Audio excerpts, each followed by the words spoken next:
একদিকে মাঠে খেলা গড়ানোর প্রস্তুতি, অন্যদিকে বাকি ক্রিকেটারদের ক্যারিয়ার নিয়ে শঙ্কা। প্রথম বিভাগ ক্রিকেটে কেউ খেলছেন, কেউ খেলতে পারছেন না। বন্ধ হয়ে যাচ্ছে অনেকের রুটি রুজির ব্যবস্থা।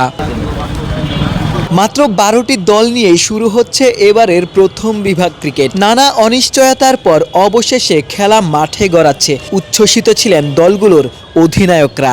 আমরা খুশি হইতাম যদি 20টা ক্লাবই খেলতো, যেহেতু কিছু করার নাই, 8টা ক্লাব তো আসতেছে না, তো 12 ক্লাব নিয়ে খেলতে হবে, যেহেতু আমরা কন্ট্রাক্টেড প্লেয়ার 12টা ক্লাবের মধ্যে। তো এখন কালকে শুরু হচ্ছে, সবাই দোয়া করবেন যাতে কালকে আমাদের ডেটা ভালো যায়। ক্রিকেট বোর্ডকে ধন্যবাদ জানাই যে তারা এত প্রবলেমের মধ্যে দিয়েও খেলাটা অ্যাটলিস্ট মাঠে গড়াচ্ছে। ঠিক আছে, সবাইকে ধন্যবাদ আপনাদেরকেও যে খেলাটা মাঠে অ্যাটলিস্ট গড়াচ্ছে।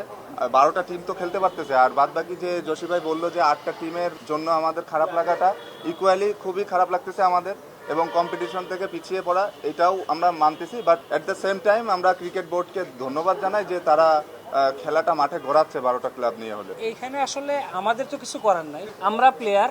আমি যদি আপনি সাইন করি, আমি আপনার কাছে ক্লাব থেকে টাকা নিছি, এখন আমার ক্লাব যদি খেলে আমার এখানে আসতেই হবে। আমার ক্লাব যদি না খেলতো তাহলে হয়তো আমি ওই জায়গায় থাকতাম। 12টি দলের ক্রিকেটাররা প্রথম বিভাগ ক্রিকেট খেলতে পারলেও বাকি ক্রিকেটাররা এখনও অপেক্ষমান।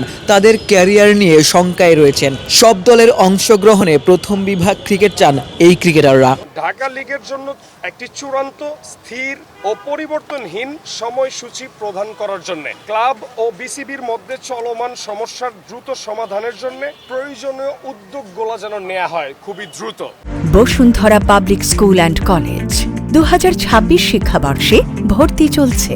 ক্রিকেটারদের ক্যারিয়ার ও আর্থিক নিরাপত্তা নিশ্চিত করতে লিগ পরিচালনায় একটি স্থিতিশীল ও পেশাদার কাঠামো বজায় রাখার জন্য ঢাকা লিগ 20 দল নিয়ে না গড়াতে পারলে 20 দলের সকল খেলোয়াড়দের নিয়ে ভালো অর্থ অনুদান করে ফ্র্যাঞ্চাইজি টুর্নামেন্ট করার জন্য ঢাকা লিগের পাশাপাশি এই ফ্র্যাঞ্চাইজি টুর্নামেন্ট যেন প্রত্যেক বছর 20টি দলের ক্রিকেটারদের নিয়ে টুর্নামেন্টটি যেন চলমান থাকে। সেটা প্রথম বিভাগ না শুধু, সেটা দ্বিতীয় বিভাগেরও, সেটা তৃতীয় বিভাগেরও এক্সট্রা যেন একটা টুর্নামেন্ট থাকে সবসময় বিসিবির আন্ডারে।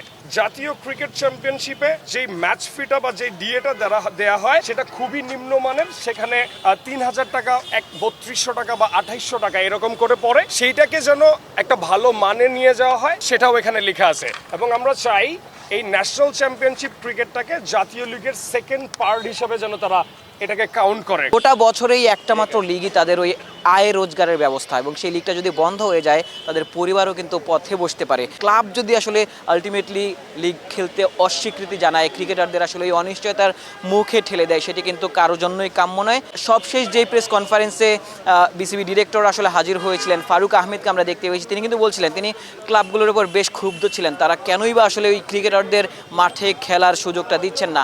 মাঠে খেলাটা হোক, এরপর আসলে বাকি সব কিছু দাবি দেওয়া তারা অন্য কোনো উপায়েও আসলে জানাতে পারবেন।